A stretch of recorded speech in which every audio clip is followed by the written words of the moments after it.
Anda belum begitu familiar dengan saya, jadi izinkan saya kenalan. Karena katanya kalau tidak kenal maka tidak sayang. Karena saya ingin disayang makanya saya kenalan. Ya. Bapak Ibu, nama saya Joshua Iwan Wahyudi. Ya, mesti tiga-tiganya. Kenapa? Karena ada orang namanya Iwan Wahyudi nyalek yang dikirain saya. Ada penulis buku namanya Joshua Wahyudi juga dikira saya, walaupun saya juga nulis buku, tapi bukunya lain. Gitu kan ya. Ada juga Joshua Iwan di gereja saya. Ya, jadi sering undangan untuk saya dikasih ke dia, undangan untuk dia dikasih ke saya. Makanya sekarang saya Joshua Iwan Wahyudi. Dan tapi kalau Anda bingung ketemu saya nanti suatu hari, pengen panggil namanya siapa supaya familiar, Bapak Ibu Anda panggil saya Iwan saja. Iwan artinya inilah pria menawan. Ya. Supaya kalau Anda, yang ini nih ya Pak Iwan kemarin. Saya datang dengan istri saya, ini istri saya namanya Foni, belum ada singkatannya. Kalau ada singkatannya kalau dibikinin.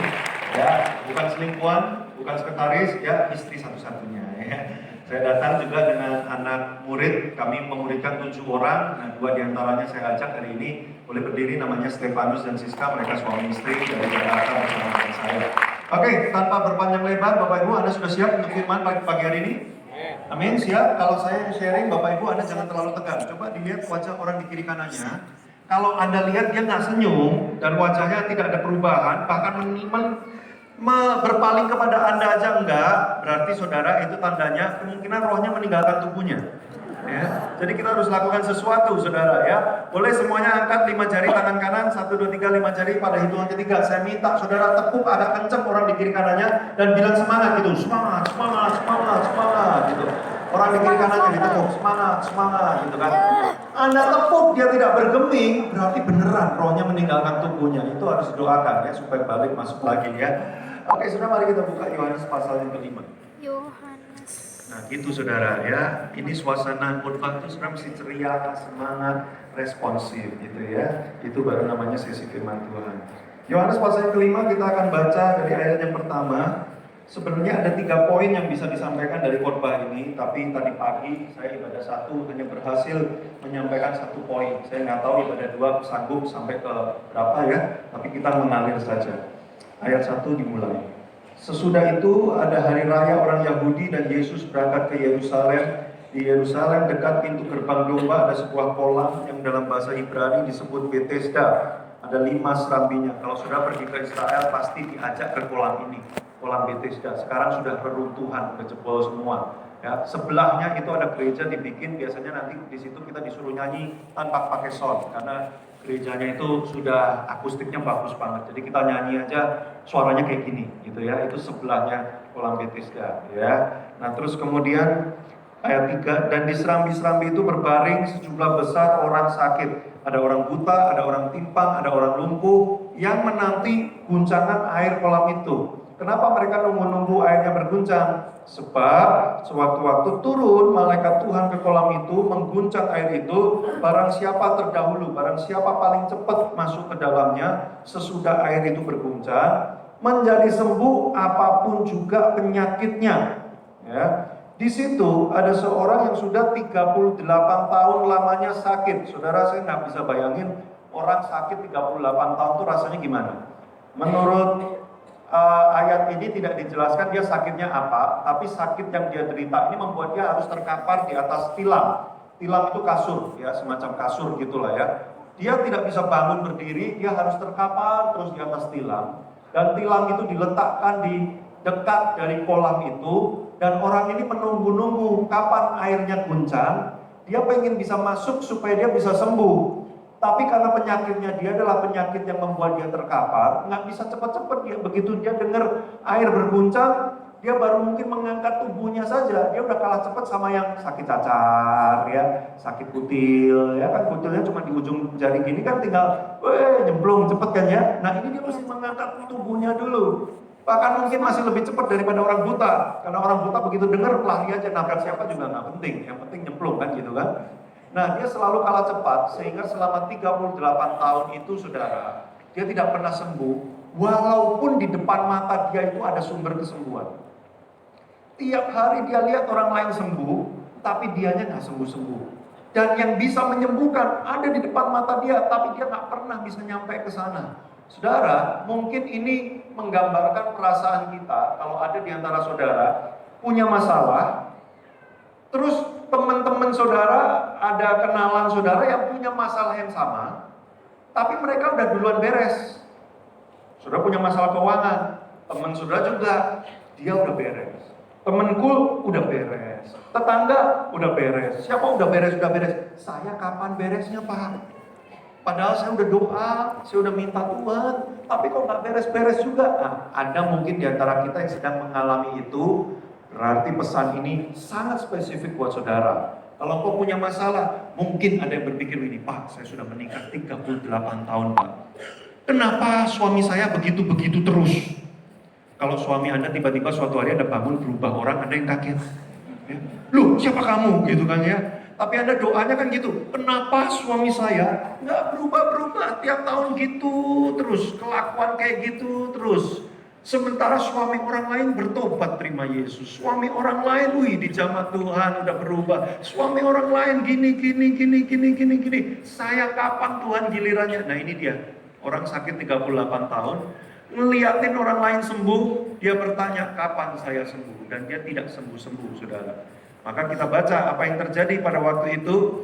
Dia sudah 38 tahun sakit, dia punya kapling di situ, ya. Bahkan kalau dulu zaman Ahok jadi gubernur, mungkin menggeser orang ini juga nggak bisa, ya. Kaplingnya udah permanen di situ, ya. Nah kita baca ayat 6. Ketika Yesus melihat orang itu berbaring di situ, dan karena dia tahu, saya ulang, karena Yesus tahu apa? Bahwa dia sudah 38 tahun sakit dan gak sembuh-sembuh. Jadi saudara baca kalimatnya ya. Ini kalimat penting sekali nih. Ketika Yesus lihat orang itu berbaring di situ. Dan karena dia tahu kalau ini orang udah 38 tahun sakit, gak sembuh-sembuh, gak ada yang nolongin. Makanya berkatalah dia kepada orang sakit tadi. Pertanyaannya apa? Kita baca bersama-sama. 1, 2, 3. Maukah engkau sembuh? Saudara harus garis bawahi pertanyaan ini. Bahkan kalau Anda bawa stabilo dan bawa Alkitab yang bentuk buku, Anda harus stabilo pertanyaan ini. Karena ini pertanyaan penting. Maukah engkau sembuh? Saya nanya sama Bapak Ibu Saudara untuk memastikan bahwa Anda tidak tidur ya. Saudara, kalau Anda pergi ke teman yang lagi sakit, atau kenalan, kerabat, keluarga lagi sakit, terus Anda jenguk orang sakit ini, Anda sebagai orang normal, pertanyaan kepada orang sakit ini apa? Anda datang, jenguk ya di sebelah dia, atau mungkin telepon, gimana kamu? Aku lagi sakit nih. Biasanya Anda nanyanya apa? Orang normal, coba kasih saya ide. Pertanyaannya apa? Apa? Ini bukan kebaktian penghiburan ya saudara ya. Anda boleh bersuara ya. Kalau kebaktian penghiburan memang sebaiknya tenang aja, jangan banyak bersuara ya. Kasih saya usul saudara, kalau Anda jenguk orang sakit, apa yang Anda tanyakan? 1. Sakit apa?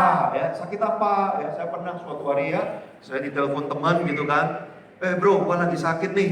Dia tanya, oh sakit apa? Iya nih, aku lagi kena flu. Terus pertanyaan berikutnya aneh banget. Dia nanya gini, kok bisa? Ya emangnya kok nggak bisa kena flu? Ya bisa lah. Aneh banget ini pertanyaan. Ya maklum namanya juga basa-basi ya kan. Sakit apa? Terus nanya apa lagi biasanya? Kok bisa? Udah berapa lama? Terus nanya apa lagi? Udah ke dokter belum? Nah ya. Udah minum obat belum? Minum obatnya apa aja? Ya. Udah siap-siap belum? Apa maksudnya siap-siap? Kurang ajar ini ya. Nah pertanyaan normal-normal kan gitu. Ada nggak di antara Bapak Ibu Saudara waktu jenguk orang sakit, terus sudah di pinggirnya, sudah nanya gini, maukah engkau sembuh? Ada yang nanya gitu? Nggak ada. Nggak kepikiran pasti. Kenapa nggak kepikiran nanya gitu? Karena kalau saudara nanya, maukah engkau sembuh? Dia jawab, mau. Bingung kan kita? Orang gila. Ya udah, ya kita doa aja ya. Semoga kamu sembuh gitu kan ya. Bingung. Pertanyaan ini tuh ajaib saudara. Karena hanya orang yang punya kuasa untuk menyembuhkan yang berani nanya, maukah engkau sembuh? Betul. Betul. Kenapa Yesus kok berani nanya, maukah engkau sembuh? Karena dia sanggup untuk menyembuhkan. Kalau gua ketemu orang, sorry ya, saya agak ke Jakarta dikit ya. Kalau saya ketemu orang, ya, pengangguran udah 38 tahun, nggak tahu deh pengangguran 38 tahun gimana bentuknya ya.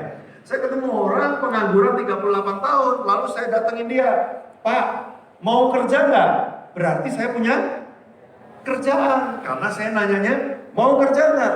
Punya kerjaan. Tapi kalau saya datengin orang itu, Pak, mau kerja nggak? Dia jawab, mau Pak. Terus saya jawab, sama Pak. Kan saya yang gila, saudara. Nah, punya kerjaannya belagu, nanya-nanya mau kerja enggak? Ternyata sama aja, nganggur juga. Kan nggak gitu, saudara. Kalau Anda mau berani bertanya, maukah kamu kerja? Berarti kita punya kerjaan. Nah, pertanyaan Tuhan ini dahsyat. Kenapa, saudara? Karena dia langsung to the point kepada akar permasalahan. Dia tanya, maukah kamu sembuh? Saudara, kalau Anda jadi orang yang sakit 38 tahun, udah gak ada yang nolongin, udah putus asa, udah bener-bener semua cara sudah dicoba dan gak bisa, udahlah, udah tinggal nggak tahu lah ini hidup gimana lah, mau diapain, nggak ngerti lagi. Lalu tiba-tiba ada orang datang mendatangi Anda dan kelihatannya berwibawa, meyakinkan gitu kan ya. Datang lalu kemudian dia nanya, Pak atau Bu, mau gak sembuh? Anda jawabannya apa? Kalau Anda jadi orang itu? Kalau Anda normal, Anda jawab mau. Kalau Anda agak aneh dikit, Anda jawab nggak mau, gitu kan? Tapi kan jawabannya cuma dua, mau atau nggak mau. Kita semua bisa bahasa Indonesia kan yang di sini ya? Bisa bahasa Indonesia semua ya? Kalau ada pertanyaan, maukah kamu makan bakso? Jawabannya cuma dua, mau atau nggak mau. Tapi orang ini yang sakit 38 tahun ini, saudara, waktu ditanya sama Yesus, maukah kamu sembuh? Dia nggak jawab mau, dia juga nggak jawab nggak mau loh. Terus jawaban dia apa? Nah, mari kita baca. Saudara, Anda sering baca perikop ini tapi nggak pernah nyadar kan? Kalau ini cerita aneh banget, ya, karena kita aneh. Nggak nyadar bahwa ada keanehan, berarti kita yang aneh, saudara ya. Makanya saya sadarkan Anda adanya keanehan di cerita yang kita akan baca ini. Ya, mari kita jawab. Apa jawaban dari orang yang ditanya sama Yesus itu? Ayat ke-7. Jawab orang sakit itu kepadanya, Tuhan, tidak ada orang yang menurunkan aku ke dalam kolam itu apabila airnya mulai goncang. Sementara aku menuju kolam itu, orang lain selalu lebih cepat turun mendahului aku. Saudara, kalau saya jadi Yesus, siapa yang nanya? Kan saya nanyanya apa? Maukah kamu sembuh? Kenapa lu malah pengumuman yang aneh-aneh? Tapi orang Kristen seringkali kayak begini, saudara. Maukah pernikahanmu dipulihkan? Lu nggak tahu istri gua lu. Lu ketemu dulu sama istri gua, Pak Gembala jadi korban sama dia. Nggak gampang, nggak segampang itu ya, dipulihkan ya. Dia itu ya, udahlah ya, banyak ceritanya. Siapa yang nanya? Maukah keuanganmu dipulihkan oleh Tuhan? Alah, lu nggak tahu ya, utang gua ini ya, udahlah, memindahkan gunung lebih mudah daripada memindahkan utang gua. Ya, siapa yang nanya? Kita seringkali problemnya sebagai orang Kristen, kenapa nggak bisa ngalamin kuasa Tuhan, saudara? Ada banyak kita dengar khotbah, dengar Alkitab, ya diberitakan kuasa Tuhan, mujizat, kebaikan Tuhan. Banyak, begitu banyaknya sampai kita dengar udah biasa aja. Ada kuasa Tuhan, biasa aja. Ya. Kenapa biasa aja? Karena udah sering dengar tapi nggak pernah lihat dan nggak pernah ngalamin. Jadi lu mau ngomong teriak-teriak kayak apa juga gua tetap biasa aja. Nggak pernah ngalamin, itu mah slogan aja. Pendeta pinter ngomong, memang pendeta pinter ngomong. Kalau nggak jadi pendeta. Ya. Memang pendeta bisanya cuma ngomong doang, tapi boleh nggak saudara gantiin saya khotbah di sini ngomong doang, bisa nggak? Nah, kita seringkali gitu saudara, karena nggak ngalamin kuasa Tuhan. Jadi kita dengar tentang Tuhan, kita udah gak semangat lagi. Karena kita pikir, cuma slogan, cuma ngomong doang. Nah pertanyaannya, kenapa kita gak ngalamin kuasa Tuhan? Salah satunya kalau kita belajar dari peristiwa ini, saudara, karena kita tuh terlalu berfokus pada kenapa kita punya masalah seperti ini. Kita terlalu berfokus pada apa ceritanya dan apa penyebabnya kenapa saya sampai kayak gini. Setiap kali kita mendengar tawaran dari Tuhan bahwa, hey, mau nggak hidupmu lebih dahsyat dari hari ini? Lu mah nggak tahu, hidup gua mah susah, banyak masalah. Lu mah nggak tahu, bisnis lagi seret hari-hari ini. Ada yang hipung, ada yang nusuk dari belakang, ada yang bohong, ada yang ngemplang duit saya. Ngomong mah gampang. Nah, saudara, karena engkau tidak bersedia meninggalkan kubangan atau lingkaran masalahmu, maka setiap kali Tuhan menawarkan sesuatu, kita bukannya pergi kepada Tuhan, kita malah sibuk menjelaskan kenapa kita ada di sini. Saya pernah ketemu dengan satu orang, saudara, ya, yang ngomong apapun sama orang ini, balik-baliknya dia ceritanya itu lagi, masalah dia yang itu lagi. Pernah nggak saudara ketemu orang kayak gitu? Ya, saya suatu hari lagi makan bareng sama dia, ya, kita lagi ketemuan, makan bareng, duduk gitu kan. Terus kemudian saya ngomentarin makanannya, saudara, ya. Saya bilang begini, kok hari ini rasanya lain ya? Nggak kayak biasanya, hari ini rasanya hambar, kurang berasa gitu. Terus dia komen, ya kayak hidup saya, hambar. Apa hubungannya? Padahal saya lagi ngomongin makanan, kenapa dia nyamber ke sana? Terus saya cuek aja, pura-pura lempeng aja. Saya ngomong lagi, ini kayaknya kokinya ganti nih. Iya, kayaknya gua perlu ganti suami nih. Kenapa dia nyambung ke sana? Sudah pernah nggak sih ketemu orang yang cerita apapun, nanti ujung-ujungnya dia cerita itu lagi. Kenapa dia dulu menderita? Ceritanya itu lagi, kenapa dia bisa sampai kawin sama orang ini? Ceritanya itu lagi, dia dibohongi dalam bisnis, makanya dia bangkrut. Terus kemudian dia mau bangkit lagi sampai sekarang susah. Padahal Anda lagi cerita kebun binatang, nanti dia juga bisa cerita itu. Udah pernah belum ke kebun binatang di ini atau taman safari? Ya, tunggu aja tuh bangkrut kayak gua kan. Ya, susah bangkit lagi, kalau udah ditipu orang. Ngomongin taman safari, kenapa dia nanti ujung-ujungnya bangkrut lagi? Ya, nanti kita ngomong, yuk makan sebentar, yuk ada KFC. Tunggu aja tuh KFC bangkrut kayak gua lagi kan. Ya, dibohongin orang di ini. Ngomong makanan, sudah pernah nggak sih ketemu orang kayak gitu? Masih pengen ketemu lagi nggak sama orang kayak gitu? Enggak, kenapa? Karena kita males ngomong apapun ceritanya sama lagi. Nah ini orang 38 tahun, mungkin juga udah banyak yang nanyain dia, Mas, ngapain Mas di sini? Sakit Mas. Kok udah sembuh kan tinggal nyemplung ke sana? Mas yang nggak tahu. Nah ada yang nolongin saya. Tiap kali semua nyemplung kalah cepet melulu, makanya saya di sini. Masnya mau nolongin saya nggak? Kalau nggak usah nanya-nanya deh. Wah, mulai sewot kan. Ada orang ngajak ke Kul gitu kan ya, yuk ikut Kul yuk supaya masalahnya selesai. Emang Kul punya duit berapa? Bisa nggak Kul bayarin utang gua? Kalau nggak bisa, nggak usah ajak-ajak ke Kul. Wah, ya. Datang yuk ke gereja ya, dengar khotbah, bertemu dengan Tuhan. Tuhan kamu bisa nggak ubah suami saya nih?